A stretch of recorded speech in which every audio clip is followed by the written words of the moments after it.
Oui, notre invité du matin, c'est donc le député Nicolas Mazorf. Bonjour. Bonjour. Merci d'avoir accepté notre invitation. Alors, le président du gouvernement, Mila Tukumuli, va prononcer cet après-midi sa déclaration de politique générale. C'est un moment important, bien sûr. Vous-même, qu'est-ce que vous en attendez?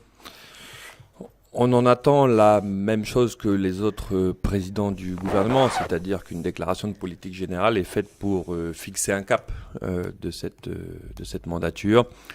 Quelles sont les orientations politiques de ce gouvernement? Quelles sont les réformes qu'il compte mener en priorité? Sur quel secteur? Pour faire quoi? Donc c'est ça qu'on attend d'une déclaration de politique générale. Et évidemment, nous, ce qu'on attend politiquement au fond, c'est des mesures de relance économique et de réduction des dépenses publiques qui permettront justement de rendre le territoire attractif. Oui, parce que la semaine dernière, le gouvernement est venu exposer devant les élus du Congrès en commission plénière la situation financière et budgétaire. C'est clair, tout le monde est d'accord, la situation est grave quand même. Oui, la situation est grave. Alors, je sais que les Calédoniens entendent beaucoup de chiffres, mais si je dois résumer en quelques chiffres simples la situation. Depuis les émeutes, on a perdu un quart de nos recettes fiscales, 25%. C'est-à-dire que la Calédonie collectait en impôts et en taxes globalement 200 milliards de francs pacifiques. On en est à 150 aujourd'hui. Voilà. Il nous manque 50 milliards tous les ans pour équilibrer notre budget. Donc soit on augmente les recettes, alors c'est ce qu'on fait en allant chercher l'aide de l'État, soit on diminue les dépenses, et c'est ce qu'il faut faire notamment sur les comptes sociaux. Mais en gros, maintenant, on a 50 milliards à trouver par an. Alors, quelles sont les réformes? Est-ce qu'on sait déjà un peu quelles sont les réformes que l'on doit faire? Est-ce que le président du gouvernement va déjà en annoncer? Et est-ce qu'elles vont être dures à supporter pour les Calédoniens? Est-ce que tout le monde va devoir faire des efforts? On va essayer de réduire les dépenses. Nous, on a toujours dit qu'on était contre l'augmentation des impôts et des taxes. On est contre l'augmentation de la fiscalité parce que les Calédoniens n'ont plus d'argent.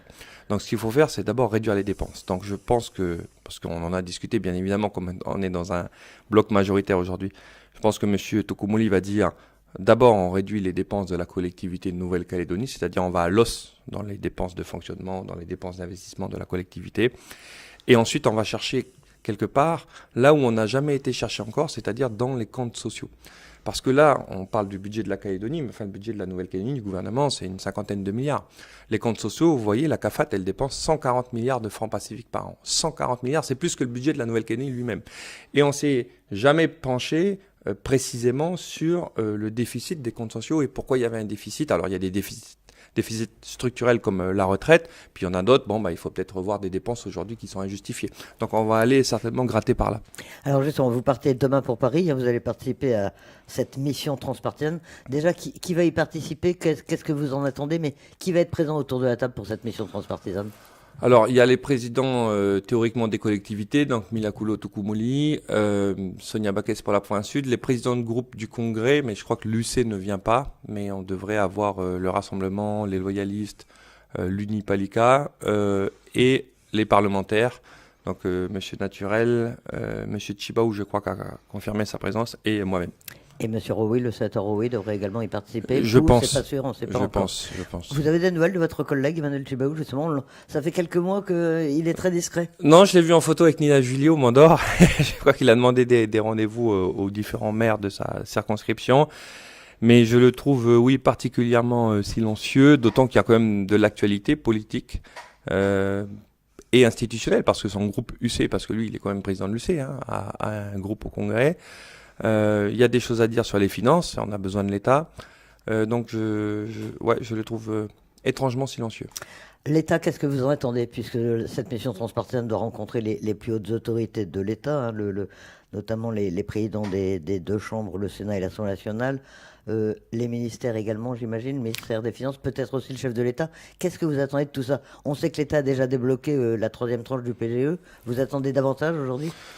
Oui, parce qu'en fait, la tranche du PGE, donc du prêt garanti par l'État, était une tranche qui était attendue, les fameux 13 milliards, mais il nous en manque encore pour boucler la fin de l'année, donc c'est ce qu'on va essayer d'aller chercher. Et puis surtout, il y a 2027, c'est-à-dire qu'il faut boucler le financement de 2026, mais il faut préparer celui de 2027. Il faut aller trouver encore une cinquantaine de milliards, comme je le disais, pour l'année 2027. Et c'est en ce moment même que se prépare ce qu'on appelle le projet de loi de finances en métropole, qui est tout simplement le budget de la France.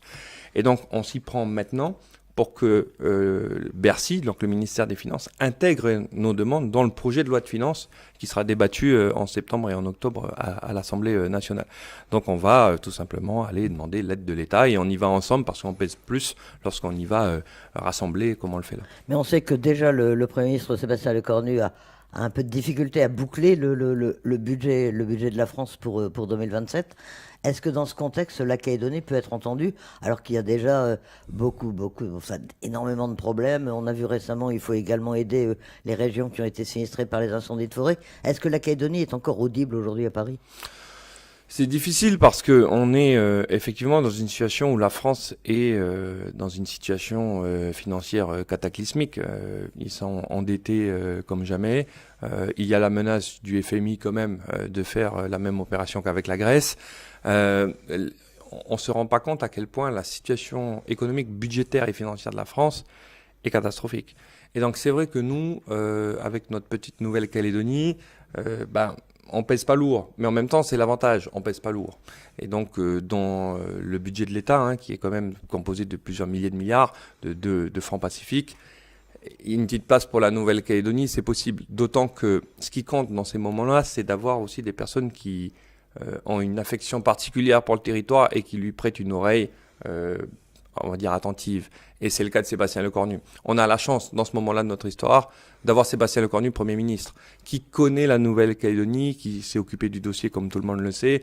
Et donc c'est vrai qu'il connaît les Calédoniens, il connaît nos demandes, il connaît nos difficultés, donc ça va un peu plus vite que si on ne connaissait pas le Premier ministre. Alors c'est le premier déplacement depuis les élections provinciales du 28 juin et depuis la remise à plat des institutions calédoniennes. Est-ce qu'il va être question, à l'occasion de ce déplacement à Paris, d'avenir institutionnel, ou est-ce que c'est pas du tout à l'ordre du jour que vous reportez tout ça à plus tard? Nous, on a toujours dit qu'on ne voulait pas parler d'institutionnel tant que les élections présidentielles n'étaient pas passées, tant qu'il n'y avait pas une nouvelle Assemblée nationale. Parce que si c'est pour parler d'institutionnel, trouver un accord, quel qu'il soit, sur quelque sujet que ce soit, et qu'ensuite on se retrouve à l'Assemblée nationale pris dans le jeu des présidentielles où en fait on se fait shooter notre texte, comme ça s'est passé sur le dégel à 10 ans, comme ça s'est passé sur Bougival, comme ça s'est passé sur les conjoints, on a payé pour voir quand même avec cette Assemblée nationale. Donc non, on n'a pas envie parce qu'en plus on va susciter de l'espoir chez les Calédoniens. On va dire regardez, on discute, on va trouver un accord, on a trouvé un accord, on va devant l'Assemblée nationale et pouf, il n'y a plus rien. Donc je pense qu'il faut qu'on attende le prochain président de la République. Les plus hautes autorités de l'État, pour l'instant, enfin le chef de l'État, le Premier ministre, n'attendent pas de la Calédonie un déblocage sur le plan institutionnel. C'est pas leur urgence. Non. Le président de la République, un peu, parce que il a organisé les 3 référendums lors de son premier quinquennat et il n'a pas trouvé de solution au deuxième quinquennat. Donc il est un peu frustré par la situation, donc il nous a appelés en nous demandant notre avis, si on devait reprendre les discussions politiques, etc. Et moi, à titre personnel, je lui ai dit, écoutez, monsieur le président, le problème, c'est l'Assemblée nationale. Enfin, je veux dire, moi, j'y suis tous les jours. Quand bien même on trouve un accord avec vous, et c'est ce qu'on a fait, on a quand même signé, on a tous pris un beau stylo Mont-Blanc à l'Élysée, puis on a signé un bel accord qui s'appelait Élysée-Oudinot, avec le président de la République française quand même, et toutes les forces politiques. On a été devant l'Assemblée nationale, ça a été rejeté. Donc, on a payé pour voir. Retour sur le territoire avec cette semaine également, le Congrès a entendu la direction d'Ercalin, une commission plénière qui a été réunie à votre demande d'ailleurs. Pourquoi est-ce que vous avez souhaité cette réunion? Vous pensez que c'est aux élus du Congrès de prendre en main la situation de la compagnie? Je sais pas, on est actionnaire à 99,6% de la compagnie. Il va peut-être à un moment donné s'occuper du truc. Non mais les avions sont cloués au sol, tous les jours. Ça va mieux là pour l'instant. Non mais ça va mieux, évidemment, mais je veux dire, au moment où ça se passe, il y a des avions qui ne décollent plus, des avions qui sont annulés, retardés, sans information pour les passagers. On est actionnaire, comme je le disais, à 99,6% de la boîte. Enfin, je veux dire, il y a un moment donné, il faut qu'on s'inquiète, où il n'y a personne qui prend la parole, il n'y a personne qui cherche à comprendre ce qui se passe. Et donc, c'est vrai que j'ai appelé Virginie Ruffin en lui disant, la moindre des choses, c'est qu'on pose des questions à Ercalin. Enfin, qu'est-ce qui se passe? Est-ce que c'est lié à Paris? Est-ce que c'est pas lié à Paris? Est-ce que c'est lié aux appareils? Est-ce que c'est pas lié aux appareils? Et donc, ça a permis d'éclaircir les choses. Moi, je trouve qu'en plus, on parle jamais de ce qu'on devrait parler dans cette affaire. Il y a eu un ministre des Transports pendant au moins une dizaine d'années qui est Gilbert Thuénan. C'est lui qui a pris toutes les décisions, d'aller à Paris sans consulter le Congrès, d'acheter les avions en retard par rapport au fait d'aller à Paris, Enfin, c'est lui qui a décidé de tout ça. Et il n'y a personne qui lui demande des comptes, en fait. C'est génial, en Calédonie, on a des responsables politiques en charge de grosses boîtes comme Air Calin qui transportent des dizaines de milliers de passagers par an, dont la Nouvelle-Calédonie est actionnaire et on n'entend jamais les mecs. Non, mais on est où? Enfin, c'est pas encore la République bananière, ici. Et alors, à l'issue de cette commission plénière, vous avez eu des réponses, vous avez des orientations aujourd'hui? C'est un problème de stratégie. Est-ce qu'on privilégie la desserte régionale? Est-ce qu'il faut aller à Paris? Sous quelle forme? Est-ce que maintenant vous avez les idées un peu plus claires? Oui, les choses sont très claires. En fait, il y a deux stratégies qui s'opposent, on va dire, avec la desserte aérienne en Nouvelle-Calédonie. Faire du régional, c'est-à-dire aller attirer des touristes néo-zélandais, australiens, japonais, pour faire vivre le tourisme intérieur en Nouvelle-Calédonie, mais ces lignes-là sont déficitaires, d'accord, on perd de l'argent sur ces lignes-là. Soit on va à Paris, donc ça n'amène pas un tourisme qu'on aurait régional, parce qu'en fait les touristes métropolitains sont des gens qui seraient quand même venus en Nouvelle-Calédonie. Il n'y a pas de plus-value parce qu'ils viennent pour des raisons plutôt familiales. Mais la ligne, elle est excédentaire, c'est-à-dire qu'Air Calin gagne de l'argent. Et pourquoi Air Calin a décidé d'aller à Paris? C'est suite aux émeutes, c'est-à-dire qu'il y a eu les émeutes de 2024, la compagnie perdait de l'argent, donc ils se sont précipités à Paris. Et pourquoi je dis précipités? Parce qu'ils sont allés avec seulement 2 avions capables de faire la liaison Paris, les 2 A330. Et donc si un avion tombe en panne, ce qui peut arriver, ce qui est tout quand même un bon signe si on arrête un avion au bord de la piste, c'est qu'on fait attention à la sécurité. Mais s'il y en a un qui tombe en panne, c'est 50% de la liaison qui tombe à terre. Et donc, on n'a pas assez d'avions. Et je pense qu'il faut aller à Paris, parce que pourquoi on n'irait pas à Paris alors que ça permet de gagner de l'argent? Attention, il faut que ça gagne de l'argent, parce que si Air Calin perd de l'argent, toute la théorie s'effondre sur Paris. Mais pour l'instant, ça gagne de l'argent. Mais pour aller à Paris, il aurait fallu plusieurs avions. Et donc, je pense qu'il aurait fallu d'abord avoir un 3e avion avant d'aller à Paris, pour être sûr que les passagers n'en payent pas les conséquences. On a précipité les choses un petit peu, quoi. On a un peu précipité les choses pour des raisons évidemment financières, parce que si on n'avait pas été à Paris à ce moment-là, est-ce que nous, on aurait subventionné le déficit comme on le fait avec Enercal, comme on le fait avec la CAFAT? Est-ce qu'il y aurait eu un plan de licenciement à Air Calin? Enfin voilà, il y a aussi des options derrière qui ne sont pas forcément très bonnes non plus.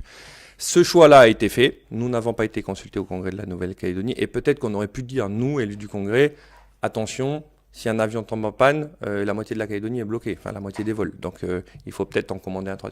Ça veut dire que maintenant, les élus du Congrès vont être plus attentifs, vont demander à être associés à la définition de la stratégie des choix de la compagnie? Alors oui, parce que c'est une demande qui vient de 3 partis. Un d'Air Calin eux-mêmes, parce qu'ils nous l'ont dit, ils sont contents de venir au Congrès pour pouvoir échanger avec les élus, parce qu'ils en avaient un peu marre quand même de la désinformation. Point 2, nous, c'est notre demande à nous, les élus du Congrès. Comme je le disais, on est actionnaire d'Air Calin, donc on veut savoir ce qui se passe. Et puis 3, c'est quand même la recommandation de la Chambre territoriale des comptes qui date de 2016, qui dit que alors pas le fait de choisir le prix des billets d'avion, la stratégie commerciale ou le fait d'avoir un A330 ou un A320, etc. Mais la stratégie politique, c'est-à-dire à quoi sert Air Calin? Est-ce que ça sert à désenclaver la Nouvelle-Calédonie? Est-ce que ça sert à faire venir du tourisme? Ou est-ce que c'est une compagnie qu'on considère privée qui doit faire que du chiffre d'affaires? Eh bien ça doit se décider au Congrès de la Nouvelle-Calédonie. C'est une décision de la Chambre territoriale des comptes. Vous aurez un avion pour partir pour Paris, là, demain? J'espère. Normalement, c'est bon. Alors, toute autre chose, en métropole, on sait que l'on est rentré de plein pied dans la préparation de l'élection présidentielle. On entend parler tous les jours. On imagine que les députés sont très sollicités, vous également. Est-ce que vous savez déjà qui vous soutiendrez ou est-ce que c'est prématuré? Pour savoir qui on soutiendra, c'est un peu prématuré. Vous savez, hier, il y a eu la Coupe Clark avec la très belle victoire de l'écurie de Salah Nasser. Et jusque dans les derniers mètres, il faut être prudent. Parce que l'outsider peut gagner à tout moment. Et le favori d'hier, de Monsieur Roy, que je salue, n'a pas gagné la Coupe. Donc il faut se méfier des favoris trop longtemps avant la course. Parce qu'ils peuvent perdre dans le dernier virage. Par contre, on sait sur qui il ne faut pas parier. Ça. Et j'ai eu l'occasion de le dire, donc Mélenchon, évidemment, on oublie, la gauche, on oublie, mais même Édouard Philippe, on oublie. Parce que je ne suis pas d'accord avec le fait que Gérald Darmanin ait soutenu Édouard Philippe ces derniers jours, en tout cas qui a annoncé son ralliement. Pourquoi je ne veux pas qu'on soutienne Édouard Philippe et pourquoi je demande aux Calédoniens de ne pas le faire? Parce qu'il a fait campagne à l'Assemblée nationale contre le droit de vote des conjoints en Nouvelle-Calédonie. Contre. Voilà. Je rappelle qu'à l'Assemblée nationale, le droit de vote pour les conjoints en Nouvelle-Calédonie n'est pas passé d'une voix. Si on avait eu le soutien du groupe d'Édouard Philippe, ça serait passé. Voilà, ça serait passé et les conjoints auraient eu le droit de vote pour les élections provinciales. Donc je veux bien qu'on m'explique tout et n'importe quoi sur Édouard Philippe. C'est pas l'extrême droite, c'est pas la gauche, il est bien, il est modéré, etc. C'est quand même la même recette que les époques Chirac, etc. C'est des mecs qui se revendiquent de droite, mais qui sur la Nouvelle-Calédonie appliquent une politique qui sied aux indépendantistes. Voilà. Et moi, je ne peux pas accepter ça. Je me suis battu avec les députés Horizon à l'Assemblée nationale sur le droit de vote des conjoints. Et donc ça, je ne pardonnerai pas. Et donc vous attendez d'avoir une donne un peu plus complète avant de choisir éventuellement Non, mais un ce qu'on outsider. attend, pour pas faire de langue de bois, on attend l'union des droites. Voilà, pas se cacher. Hein. Il y a pour l'instant beaucoup de chevaux qui sont intéressants, mais qui sont déjà partis. Il y a Bruno Retailleau chez les LR. Il y a David Lisnard chez les LR. Il y a quand même Sarak Nafou qui est très bien pour la Nouvelle-Calédonie. Moi, quand même, je suis dans le groupe de Gabriel Attal. Gabriel, il a toujours été réglo sur la Nouvelle-Calédonie parce qu'il a toujours fait voter le groupe Renaissance à l'Assemblée nationale, contrairement au groupe Horizon, en faveur des Calédoniens pro-français. Bon, parce qu'il me laissait les commandes du truc, mais quand même. Donc voilà. Alors, bien sûr, Gabriel Attal va pas s'allier à Sarak Nafou, évidemment, mais je ne pouvais pas ne pas en dire un mot ce matin parce que c'est mon chef de groupe et qu'il a toujours été réglo avec moi.